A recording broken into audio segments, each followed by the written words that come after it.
Bonjour mes amis, bienvenue à Avignon, en France. Welcome to Avignon in France.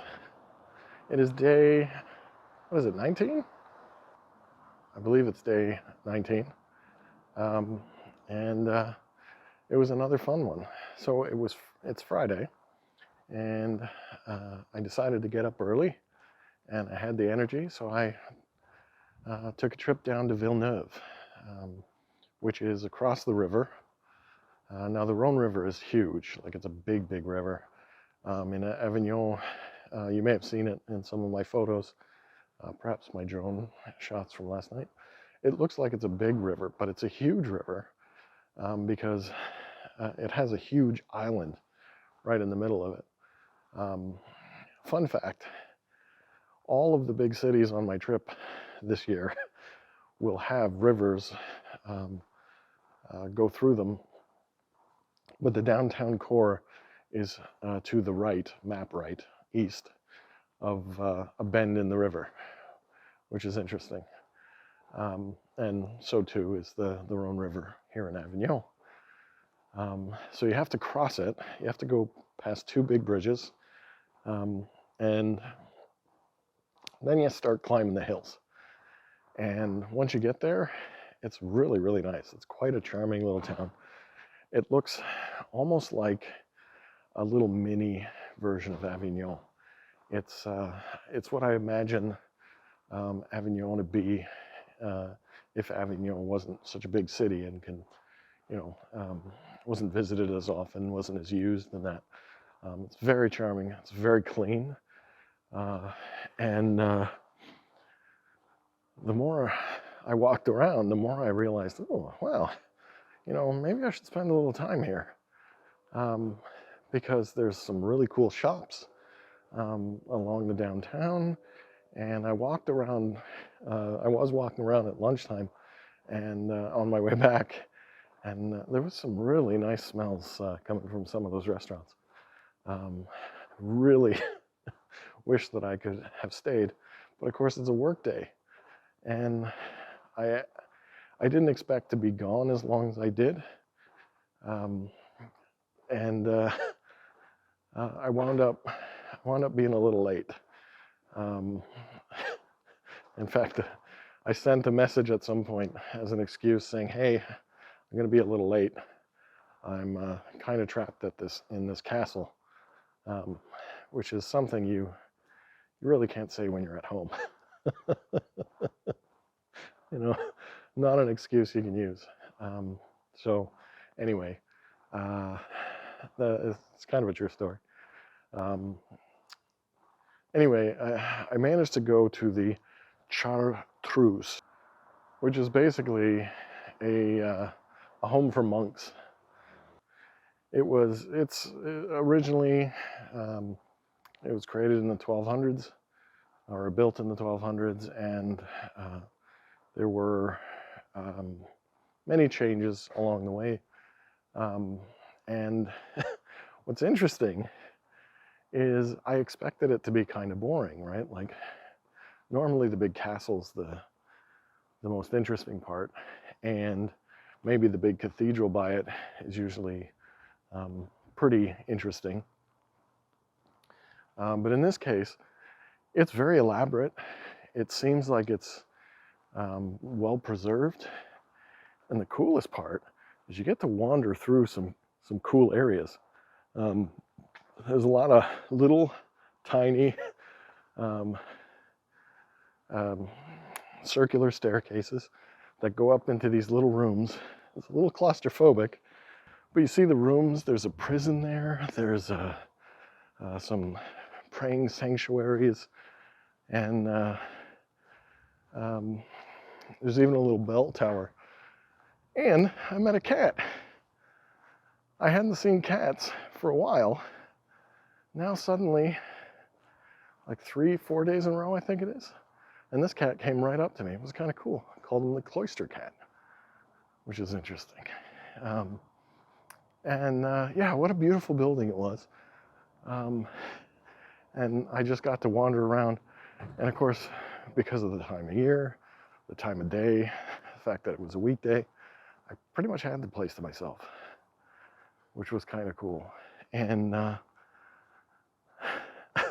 to one point, they were doing work, and I just suddenly walked out of this one room, and one of the workers got all freaked out because I guess they were like, you know, busy working, and then I just pop in out of nowhere.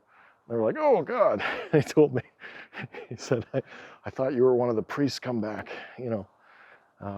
So that was kind of a funny thing to happen. But yeah, it was a really cool place, and I wasn't even gonna go because, like I said, the timing for it, I figured, like, it took me about 45 minutes just to walk there, like to Villeneuve, and I figured, you know, I'm gonna be climbing these hills and going around, and I want to go see the castle, right? That's the big name. I'll run through this thing, this convent real quick, you know, and monastery. And it was really cool though. I really enjoyed that. But of course, the next step was getting up to the castle, Saint Andre, and it is really cool. It's a really big castle. The only criticism that I have is you can't walk around the outskirts. You can't walk up any towers or anything. None of the ramparts are open, and it appears that they used to be, because there's stairs and signs past fences. So at some point you could, but not for me. I could just walk the interior, which was kind of cool. I mean, it's a whole, really gives you or it reinforces the idea that these castles were, you know, they were their own little cities, because there's gardens and they're growing. They're like their gardens are real gardens. They're growing like rosemary and oregano and flowers all around, and they've got bee sanctuaries, which is appropriate if you think about it, and just really cool. Plus, you're right on top of the hill, and the views are incredible.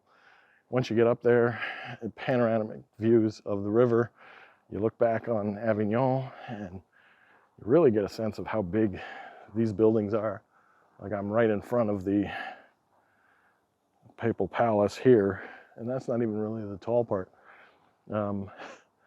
And they're just so big and looming over you. And then, of course, you walk for 40 minutes across the river, and they're still so big and that. So, yeah, it was a good day. Now, of course, then I had to race back home because, like I said, I had to work. Did manage to walk by a bakery.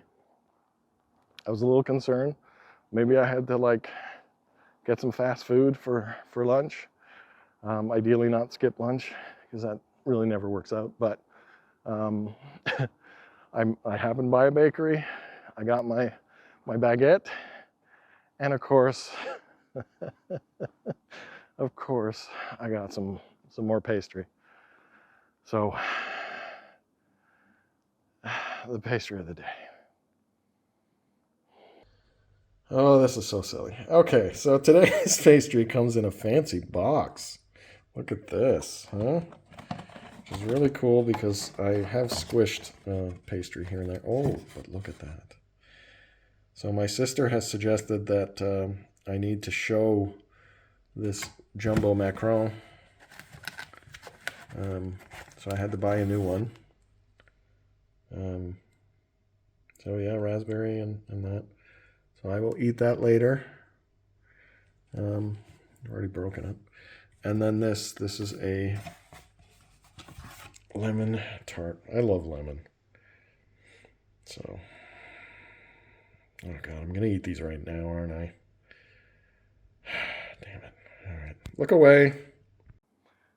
So yeah, that's the pastry of the day. And afterwards, I had some leftover market stuff, and I made myself a really neat local foods dish. Like, I got some local beets and those potatoes and These tomatoes that I bought are really, really good. They really, really spice up the food very, very well. So I just kind of like put them all together. I had those sausages from Toulouse, so put them all together, just kind of like stewed it, and made for a really good meal, like really, really like tasty. Very, very happy with that. And yeah, so yeah, good day with a half a day out. Unfortunately, I found out about 7:30 p.m. My time that the train tickets that I bought for tomorrow have been canceled. There's apparently a strike, which I was warned about. France in particular has a bit of a reputation where you do have to, you know, it's a bit of a lottery, or reverse lottery, I guess, that, you know, sometimes there's just going to be a strike and your trains are going to be canceled. I tried to rebook, but there was so few available. I'm really thinking to myself, well, what happens if I get there and they cancel the other ones or they don't work out? So I'm not going anywhere tomorrow. I'm staying home. So I don't know what to do. So I guess I got a job to do to figure out what to do tomorrow. Or maybe I could wait and deal with it in the morning. So I don't know, maybe that's better. So there'll be another video tomorrow for sure. I know that. So if you're on YouTube, you should probably subscribe, because not only does it help me, but it lets you know when there's new videos coming out. Likes and comments always help, always appreciated. Really just enjoy knowing that you guys are watching these videos. And with that, I will say, I will talk to you guys tomorrow. So à demain. Au revoir. Good night, everyone.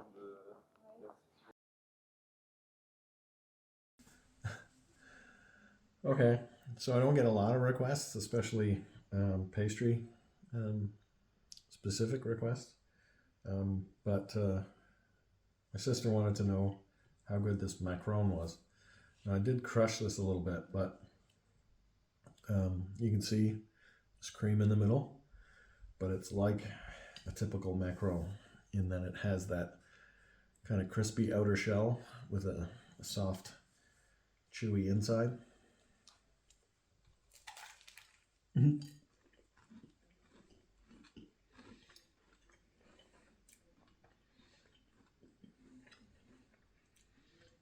It's too big.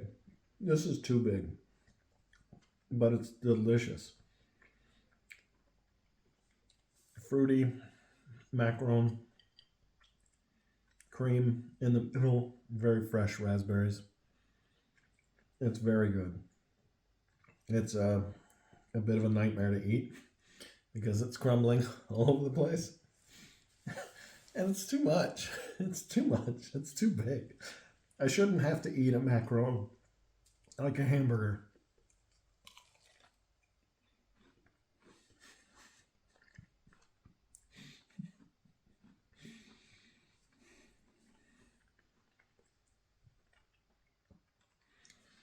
But it does have fruit, so it's good for you.